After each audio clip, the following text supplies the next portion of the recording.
What's up, Felicians? Woo! May delay, no? At syempre, di lang sa mga Felicians na kasama natin ngayon, but also our viewers on social media and of course, TV na nakatutok sa nag-iisang youth-oriented show ng bayan. Ito ang Schoolmates! Woo! Grabe energy! At nandito tayo ngayon sa Francisco P. Felix Memorial National High School, JICA Annex, Cainta, Rizal. Para na naman sa another trending episode! Pero bago yon, no, ano nga ba ang topic natin for today's episode? Schoolmates, nakasaad sa 1987 Philippine Constitution ang general requirements para ikaw ay makatakbo bilang isang presidente, vice president, or maging isang senador. Kinakailangan lamang na ikaw ay natural-born Filipino citizen, registered voter, marunong magbasa, magsulat, at dapat ikaw daw ay nasa edad 40 years old and above. At kung nasa puso mo naman tumakbo bilang isang senador, no, ang requirements lamang ay dapat ikaw rin ay natural-born Filipino and sana ikaw rin ay registered voter and able to read and write and must be 35 years old sa iyong pagtakbo sa posisyong ito. Right. So, syempre, ano nga ba yung pinagkaiba doon sa nabanggit nating kwalifikasyon? Yung sinasabi nilang difference nga lang daw ay yung edad. So, syempre, parang mas mataas kapag nasa mas mataas na posisyon ka sa gobyerno. At dahil nga daw dito, parang walang puwang na magkaroon ng posisyon ang mga kabataan. Pero syempre, nagbabago na nga yung panahon natin ngayon kung saan mas may napapatunayan na ang ating mga young leaders. At kaya, ang tanong, pagbaba sa age requirement para sa mas mataas na posisyon sa gobyerno, dapat nga ba o hindi dapat? Kaya naman ating kilalanin ang team na pabor dito. Panoorin po natin sila. I'm Ayegris Digaray, 15 years old, and I'm also a grade 10 student. Honestly, my first reaction po is excitement and curiosity because I feel like this is a very serious and relevant topic because it challenges the idea that age should limit leadership. And ang una ko po naisip is yung mga youth po na may kakayahan naman po mag-ambag sa bansa natin ng mga fresh ideas at innovation. I am Trisha Jelly Gaspi, 15 years old, grade 10 student. We prepared by researching arguments and evidences, and we practice on how are we going to deliver our arguments on the other team. I'm Denise Bersero, 15 years old. I'm a grade 10 student. All I can say po is good luck po sa ating lahat and sa lahat po ng groups, good luck po and sana i-respect po natin yung paniniwala ng isa't isa about this topic. At atin namang kilalanin ang pangalawang grupo na hindi pabor sa pagbaba ng age requirement para sa mataas na posisyon. Sino sila? Panoorin natin to. I'm Alanis Calalang. I am 16 years old and I am a grade 10 student here in Felix JICA Annex. We felt a little bit intimidated from our topic because of its political stance and that we don't really have any morals and principles that are connected to our side of the topic. But as we did more and more research and as we did a deep dive into this topic, we came to find out that we actually sometimes had a more of a connection with this topic. My name is Jana Beatriz de Bunao. I'm 15 years old and a grade 10 student in Francisco P. Felix JICA Annex. We practiced, we did research. Research is our fundamental structure of debate, talk. We discussed about our arguments and how we will counter our opponents. Hi, I am Xavier Ko. I'm 15 years old, grade 10, Felix JICA Annex. I wish for us to have a good time, but on the other hand, I also wish that we could go head to head. I don't really care who wins or loses. At the end, let's just have some fun. At sa aming pagbabalik ay batutunghayan na nga natin ang mainit na debate dito lang sa Schoolmates!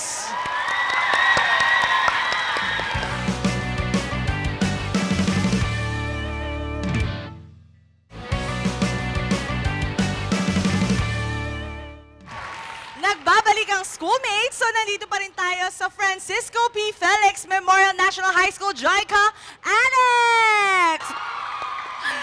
So, schoolmates, lagi naman natin paalala, no, sa kada simula ng ating episode, hindi tayo nagpapaalala kung saan, kung sino ba yung tama or mali. Ang gusto natin mangyari ay magkaroon ng conversation. Maging open-minded ang lahat, magkarinigan in terms of iba't ibang perspective. At syempre, kayong mga kabataan, syempre, meron kayong boses regarding this issue. So, let's hear it. Kaya bago tayo magsimula, alamin muna natin ano nga ba ang ground rules ng ating debate. Panoorin po natin to. May dalawang teams na maglalaban, ang Team Pro at Team Con, na may tig-tatlong miyembro. Ang team leaders ang unang sasalang sa ating debate. Para sa bawat tanong, may 3 rounds or lives ang bawat isa, na may 30 seconds per speaker per round.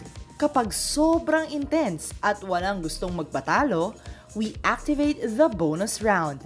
1 minute and 30 seconds yan na free flow discussion. Meaning, bahala na magsagutan ang magkabilang panig. Pero kung halimbawa, hindi na makarebat ang naunang debater, pwede siyang mag-buzz para palitan ng ibang team member. Ito ang twist.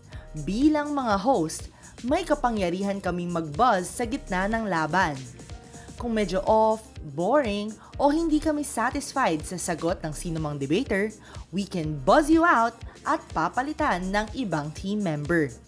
Kaya make sure na hindi lang matalino ang sagot nyo. Dapat klaro, direkta, at convincing. Bring your best arguments. Alright, nalaman na natin ang ground rules ng ating debate ngayong araw. Kaya debaters, ready na ba kayo? We will start with our team leaders. Ito ang unang tanong. Pagbaba sa age requirement para sa mataas na posisyon sa gobyerno, dapat ba o hindi dapat? Okay. Lowering the age requirement for higher positions in the government should be or should not be? Okay, start tayo, Denise. We in the pro side firmly believe that lowering the age requirement for president, vice president, and senators should be lowered to allow more younger leaders to lead and serve our country. In today's fast-changing world, there are many young people that more capable on running for that position and must deserve nila yung position na yon. And after all, leadership is not measured by how long you've lived, but measured by on how well you can lead and serve our country. Thanks so much, Denise. I think that's it for the first round for Denise. Alanis, same question. Our side firmly believes that we should not lower the age requirement in order to run for higher positions in office. Instead, we should focus on changing other requirements and qualifications, and we should focus on the other aspects. Also, like in requirements such as we should add like them having more credentials or them having graduate degrees in sectors that are Sectors that are relevant. Okay, sige, balikan natin yon. Denise, meron ka pa bang masasabi ng bakit nga ba? Pabor ka? Dahil nga yung mga kabataan sa society natin is nakikita nila yung mga pagbabago and mga kailangan pang gawin natin sa government. Sila yung nagvo-voice out kung ano ba yung dapat nating palitan and kung ano pa yung dapat nating i-improve sa government. Alanis?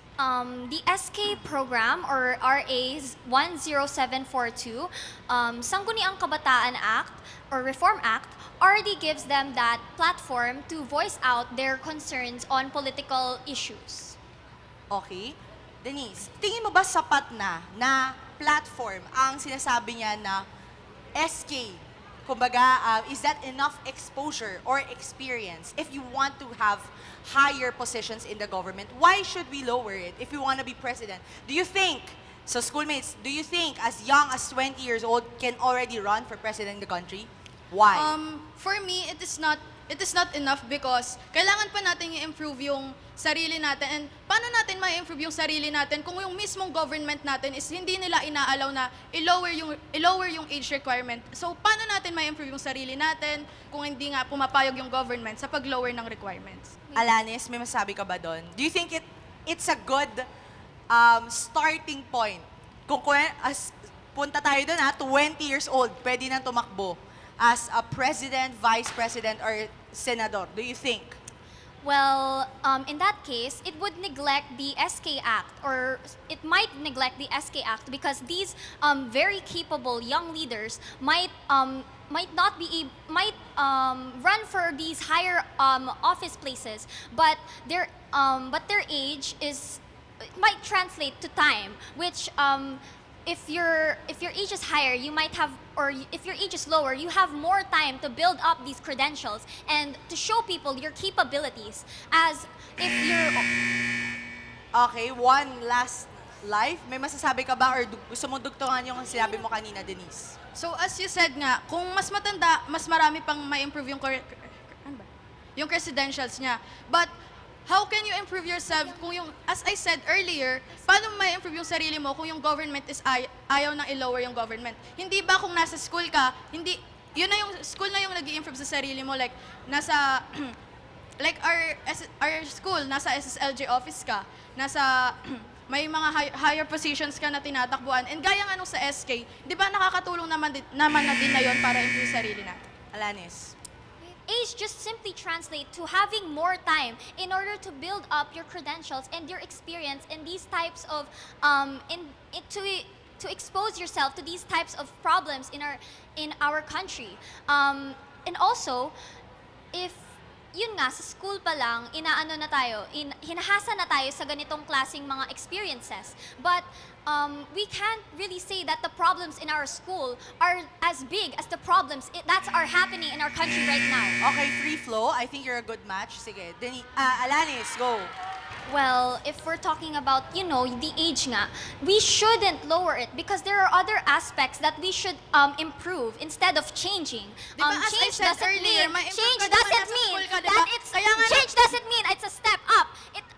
It could also lead to more possible people who are not experienced enough. If we don't change these other Paano natin aspects, ma-improve if we yung don't change experience these other natin kung hindi aspects, nga tayo- it may kung lead ayaw to nga i-lower ng inexperienced government, people di ba? who are running for office. If we don't change that, if we don't change the other aspects and we just change the age, it doesn't mean, oh, it's just because they're younger, they have more knowledge. No. What I'm about not the saying that people they who are are younger, they have more knowledge, hindi ba? Bakit yung mga mas matatanda ba, maraming mas alam pa sa atin? Hindi naman nila alam kung ano ba yung Wow. nangyayari sa youth natin, kung anong nangyayari sa society natin. How can you say that when there are people running for office right now?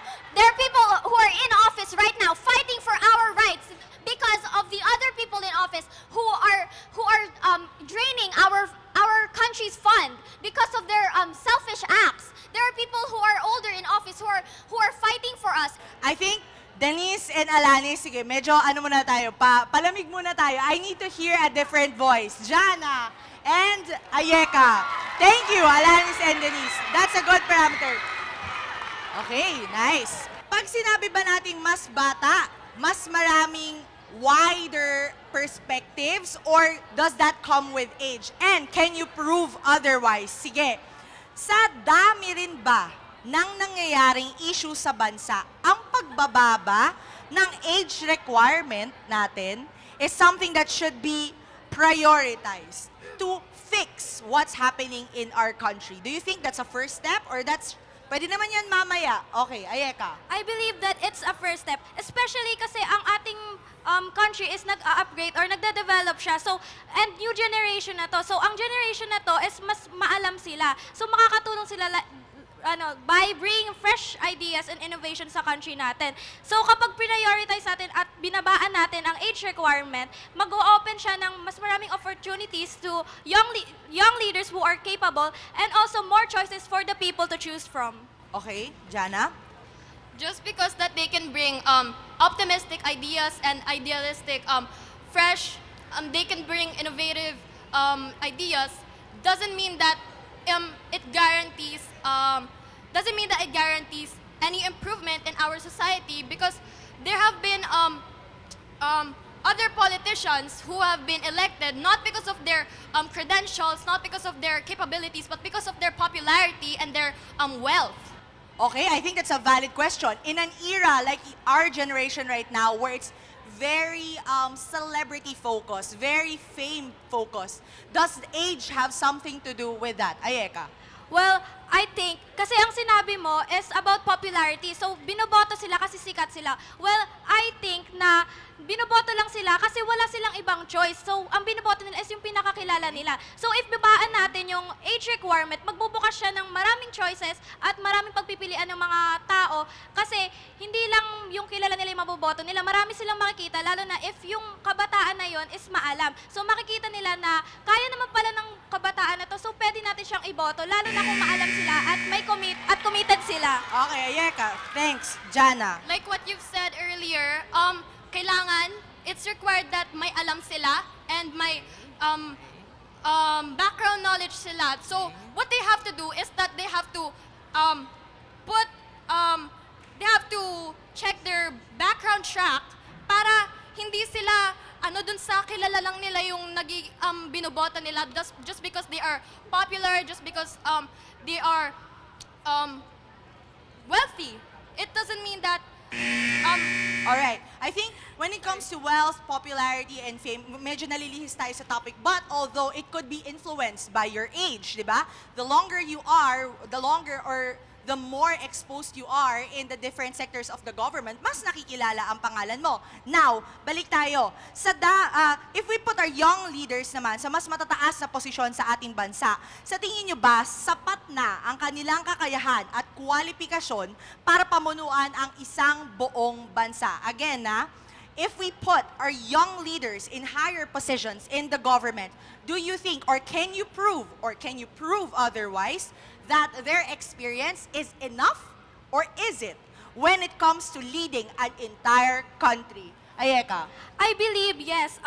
So, may alam na sila doon kasi hindi naman nila maiisip na tumakbo sa higher positions if wala silang alam doon. And actually, meron katulad na lang ng Sangguniang Kabataan at sa National Youth Commission kasi meron silang Filipino Youth Development Plan, tinitrain nila ang kabataan. So, aware na sila sa mga nangyayari sa bansa natin at tinitrain sila para sa future na paglilid nila. So, paano nila magagamit yung kaalaman nila doon if hindi sila tatakbo at hindi nila magagamit sa tama? At syempre, tinuturuan sila doon kung ano yung dapat gawin. So, I think, may alam sila. Okay, global Jana. awareness is not sufficient for them to lead an entire country. Okay. They have their experience, like what Alanis said earlier. It's not the problem in local society is not as big as the problem in our entire nation. So, Okay. sorry. Go ahead. Sige. I think we can go and jumpstart a free flow discussion. You have all the time in the world, Jana. Pero, Ayeka, meron kang gusto sabihin sa sinabi niya? So, ang sinasabi mo is hindi yun enough para mag-lead ang tao. Well, actually, ang kabataan kasi, nalilive nila yung problems na kinakaharap ng bansa natin every day. Like from education to job, and nakikita nila lahat like corruption, yung mga lack of jobs, alam nila yung mga problema dito. And they're more aware kasi nga dahil may technology pa dyan. So makikita nila ang totoo at sila ang pinakamadaling mag-voice out ng opinions nila. So may alam sila, aware sila sa mga problema at alam nila yung gagawin nila. If ever man natatakbo sila sa mataas na posisyon, alam nila yung gagawin nila kasi alam nila yung problema at ililive nila yung mga problema na yun sa future at sa current natin na Go, Jana. You So can we're go bringing ahead. about, so we're including about the Sangguniang Kabataan. However, according to TV Patrol, there have been reports about SK leaders attending Thailand, Bangkok. They were caught misbehaving or acting unprofessional. Okay. Of course, the public were not pleased with that behavior. So, of course, technological advancement and global awareness are not sufficient. It has to be. They have to Actually, have it's not other about competencies. age. Kasi nga, hindi yun basihan. Hindi porket edad ka, immature ka na agad. So yung sinasabi mo kasi na sila is parang they act immature dun sa sinabi mo nga na about sa TV Patrol, hindi lahat ng kabataan ngayon. Kasi kaya nga may training programs, diba? Tinitrain sila to act professionally and para maging ethics. Alright, sige. I want a different set of people. Thank you. Thank you, Jana and Ayeka. I want to hear from Trisha and Xavier. Okay. Alright. So, I think the debaters here are all equally matched, but what I want to hear from both of you is that how can you prove that emotional maturity does not tie with age? Because, again, when we get to the higher positions in government, it requires a certain experience. It should require a certain experience. That's why, again, the question is, should we lower the age requirement based on that parameter? Can you prove that we are mature enough, in your case, for the pro? And in the cons, why do you think should we not lower it? And 40 and 35 years old is already a sign of being a good leader. Trisha? Being young doesn't mean they're weak or unexperienced, because karamihan sa mga kabataan ngayon is they are open-minded, quick learners, and have skills and innovations. And they can gain experience while serving in our country. Like, for example, there's a mayor, and maganda yung governance niya and transparency. So, bakit All right, let's jump off again on that, Trisha. Savior, what would you have to say to that? What you're saying is that they have the capability of learning new talents and materials from more and more training from this, and we call this more and more. Okay, what is with training that makes us less capable of that? Do you think trainings are enough to make a young person qualified for higher government? Is because when you are older, you get to have more experience. You get to learn from other people, from their other ideas. You Okay. could learn from past other mayors, just the same like as new ones. It's equal, so it doesn't really matter. But for older ones, they have more wisdom and more. More wisdom. Okay, Trisha, jump off tayo from where you said earlier. So, you said their lack of experience. But bakit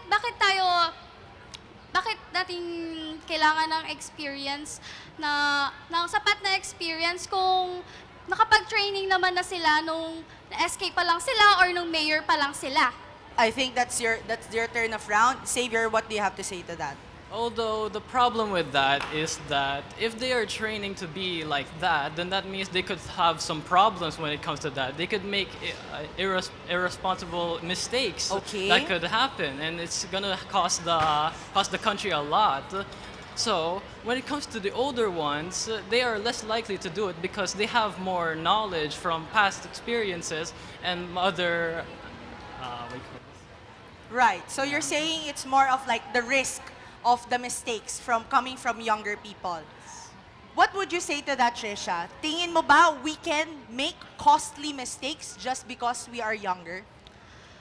No, because being young doesn't define your Or what is the guarantee? If you're young, why is it okay or making a better choice to vote for a younger person in higher position than someone who's already 35, 40 and above?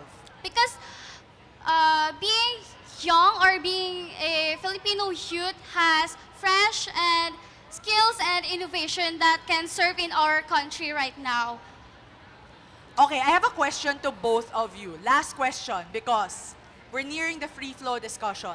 Do you think at your age right now, if we lower the age requirement for higher government in government positions or higher offices, do you think you're both qualified to have leadership roles in those kinds of positions? Savior.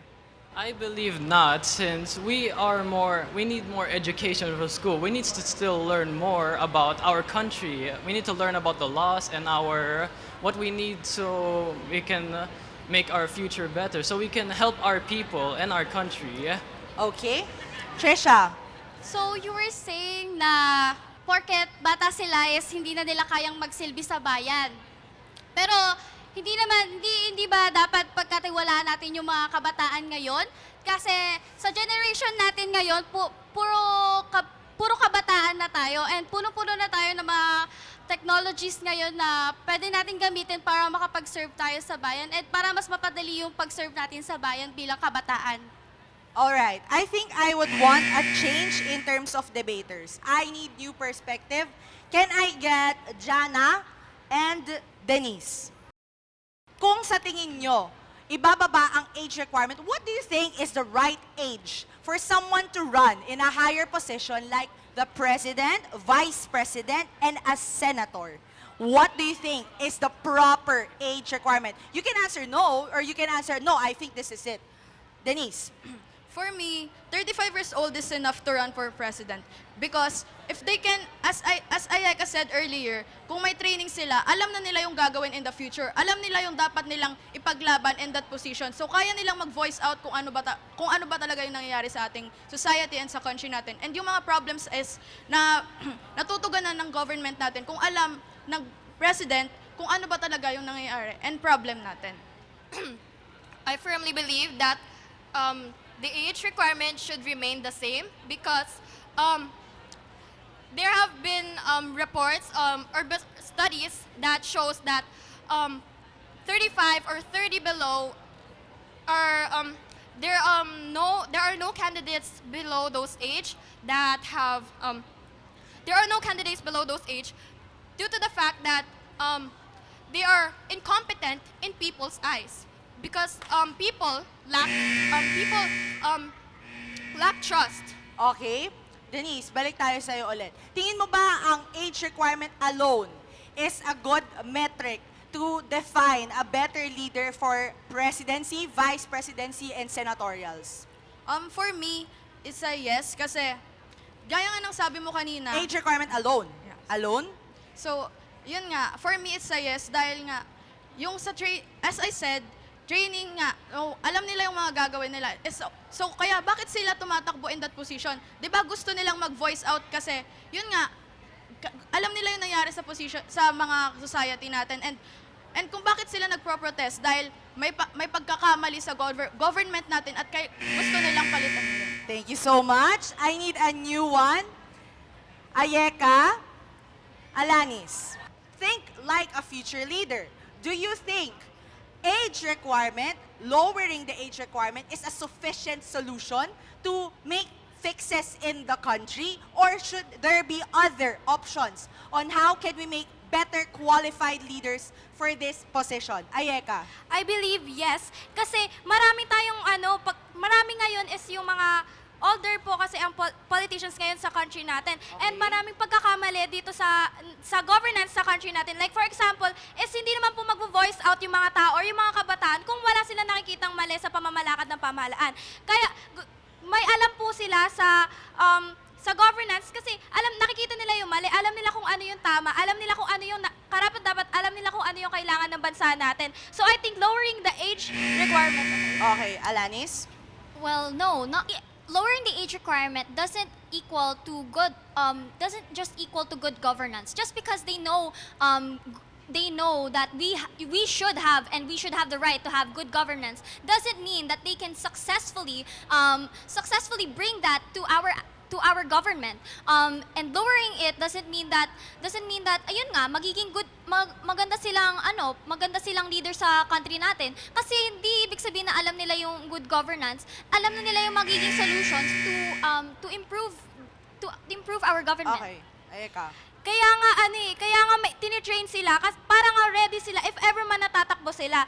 And actually, yung sabi mo, kung bababaan man, hindi yun magmi-mean na magiging better yung country natin. Well, actually, habang meron ng age requirement dito sa bansa natin, hindi pa rin naman nagiging okay, hindi pa rin naman nagiging perfect yung pamamalakad sa bansa natin. So if bababaan natin yun, magbubukas tayo ng oportunidad sa mga kabataan na kaya naman maglit at alam nila kung ano ang kinakailangan ng bansa natin. And, Alright, Alanis. The training that you are stating, does that include our world problems right now? It may have those, but what about the upcoming world problems that we could have in the future? Would they know how to actually successfully handle that? While other people who are older might have the experience or might have the knowledge to bring positive changes to those upcoming problems, like in the pandemic. Okay, I want one last question, okay? Actually, it's not one last. I just wanted to add one more. Kung sa tingin nyo, isang kabataan ang mamumuno sa ating bansa, do you think modernization can happen or does it even matter if it's young or old? Okay, Ayeka. I think modernization will happen kasi nga ang youth is sila ang bagong generation, so maglilive sila sa future at alam nila kung ano man yung kakailanganin nila sa future kasi sila nga yung mabubuhay doon. So I think modernization will happen kasi magkakaroon ng pagbabago at makaka-adapt sila sa pag-evolve ng country natin. Kasi nga yung pag-iisip nila is nakatutok na agad sa future nila kasi sila rin naman yung makikinabang doon kasi future nila yon. So kapag yung mga older politicians naman, nakatutok sila sa past at sa future pero mas alam kasi na kabataan yung kung ano Okay. kailangan nila sa future. Alanis. Well, ayun nga. These youth leaders are more concerned on youth concerns rather than the more the bigger picture or for our future. Which it might lead to the neglect of other concerns in other sectors because they might be too concerned about the future. They're not that concerned about what's happening right now in the present. They should represent not just their Alright. generation but Free our flow, nation. Free flow, go. Sige, magdadagdag ako ng tanong kasi parang umiikot tayo on just the age requirement eh. What do you think will be the impact of lowering age requirement to fix corruption? Will there be a drastic change in the form of governance? And do you think will that strengthen the credibility of the types of leaders we have in our country? Again, work within your parameters. You are a pro, you are a con. Go. So, I think, mababawasan or halos mawawala ang corruption if bababaan natin yung age requirement. Kasi according to studies, ang mostly na involved sa corruption scandals ay yung mga older politicians. So, kahit meron mang age requirement, magkakaroon pa rin ng corruption kasi kahit hindi naman naka-base sa age yung corruption or anything about that. Kasi Yun nga, sinabi mo na hindi naman nakabase sa age yung corruption. So bakit mo sinasabi na yung older politicians are connected to corruption? kaya nga hindi nga yun sa age kasi nga hindi porket matanda sila is marunong na sila, hindi na nila kayang kumurap. Sila nga yung pinaka-involved sa corruption na yan kasi hindi nga about sa age. What about about yan the sa other character mo senators at sa that integrity mo. What about the other people who aren't connected to corruption? They're going to be connected to the stigma that older people are corrupt na agad porket ganito yung age nila. Diba dapat Well, nga sinabi nasa mo na isip hindi natin- porket older people corrupt agad. Ibig sabihin, hindi porket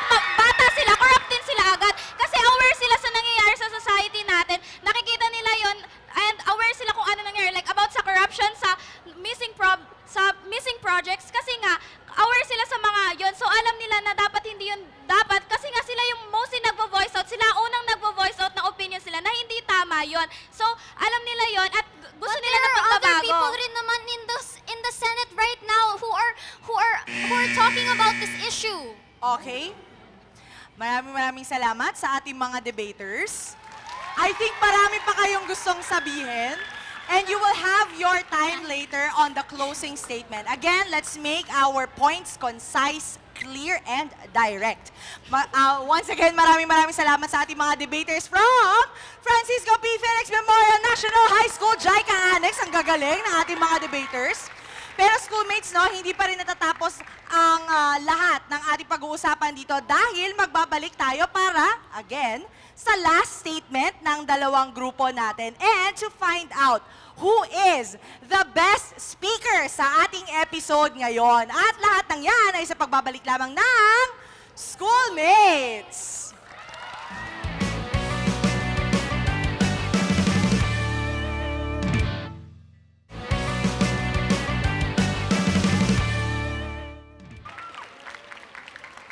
At nagbabalik ang Schoolmates. Kung kanina ay ating napakinggan ang mainit na debate ng mga debaters. Mainit ba? Nagustuhan nyo ba yun? Ayan, sa pagkakataong ito, mag-i-interview naman tayo ng mga schoolmates natin dito ng mga Felicians. Ready na ba kayo? Sino dito ang ready sumagot sa tanong natin ngayon? Ayan. Okay, maghahanap ako ng isa or dalawa. Sa side na to muna, sa side na to. Sige. Sandali lamang po. Excuse me. Yan, may dadaan na cute. Wow. Sino dito ang gustong sumagot? Ay, eto. Sige. Nasa malapit na. Yan. ano yung takeaway mo sa debate natin kanina, no? Agree ka ba na dapat, agree or hindi agree ka ba na dapat itaas ang edad or ibaba ang edad ng mga tatakbo sa posisyon? Agree po ako sa pagbaba ng edad ng mga magiging politics in the future kasi mas may alam po ang mga younger generations ngayon and sa mga mas matataas po na nasa politics ngayon, sila din po yung mga walang pake ngayon sa corruptions and other flood controls projects. Ayun, grabe. Ang ganda na sinabi niya, no? On the other hand kaya, sino naman? Sino dito ang magka-counter? Sige, sa side. Sino?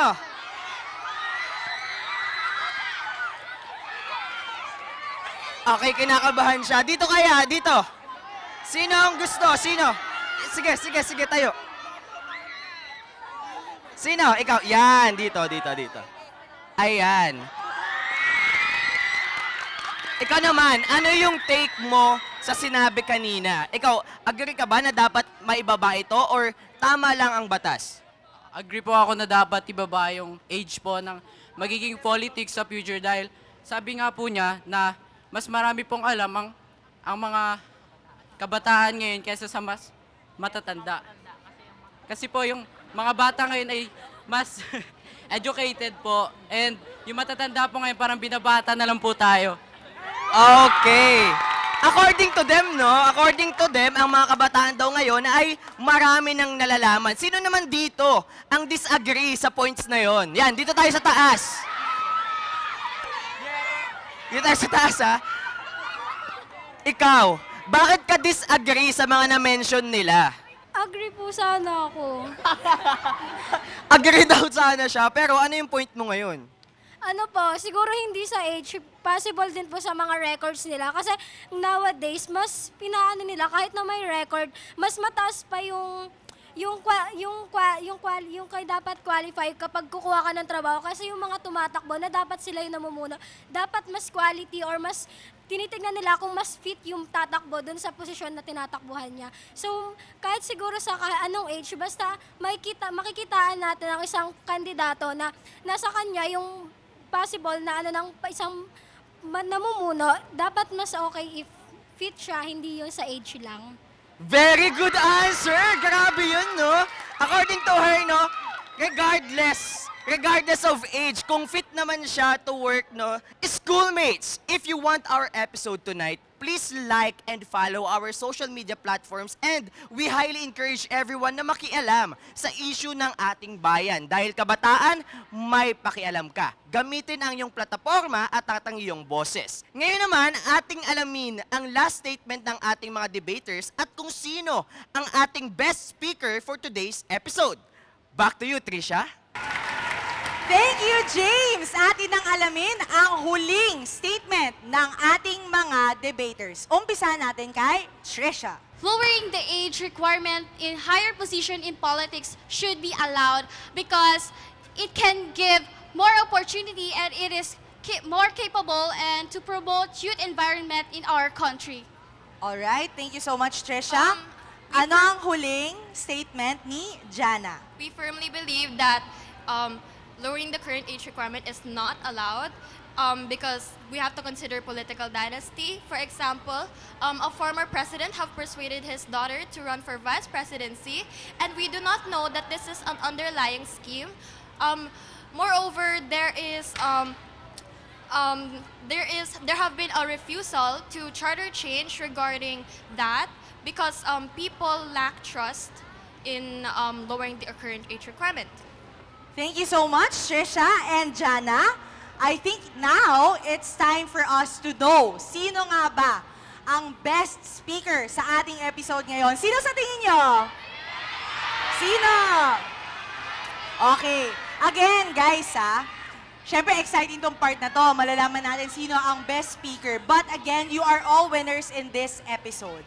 Again, so all of you have valid opinions and thank you for your bravery in this episode. So, ang ating best speakers for the first time. Dalawa ang best speaker for today. Sila ay sina Ayeka and Alanis.